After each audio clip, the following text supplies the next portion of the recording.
Well, we've been trying for years to get that project off the ground and get the state to grab on and to accept it as a project, because we've always considered that to be a regional facility, not a Jackson facility.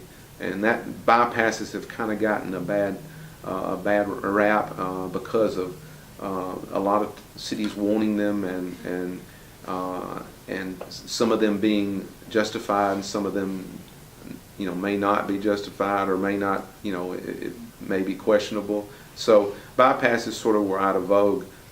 So extension of the bypass wasn't really accepted well, even though that was the most correct term for what we're trying to do.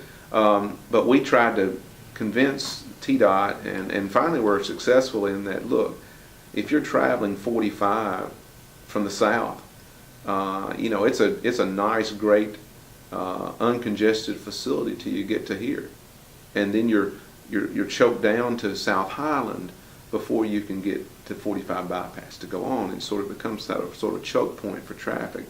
And so we've been trying to get them to buy into the aspect of it being a regional facility, because it is. Yeah. And so they have finally agreed that yes, we agree that it's, that's what it is.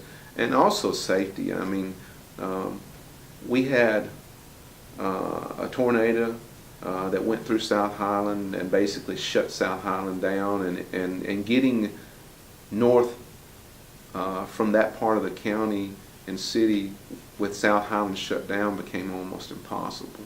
And so if you've ever been on South Highland when there's been a wreck,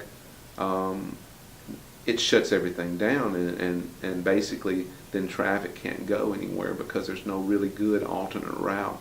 So we've always wanted to do it from a safety standpoint. The third thing is a lot of truck traffic is on South Highland, a lot of truck traffic that is through traffic that doesn't really need to be on South Highland, and it pretty much sort of congested, makes South Highland more congested than it needs to be. And so by having a bypass extension where truck traffic can get on it and then get off South Highland, frees up capacity for South Highland, which makes it more viable and makes it work better for the future.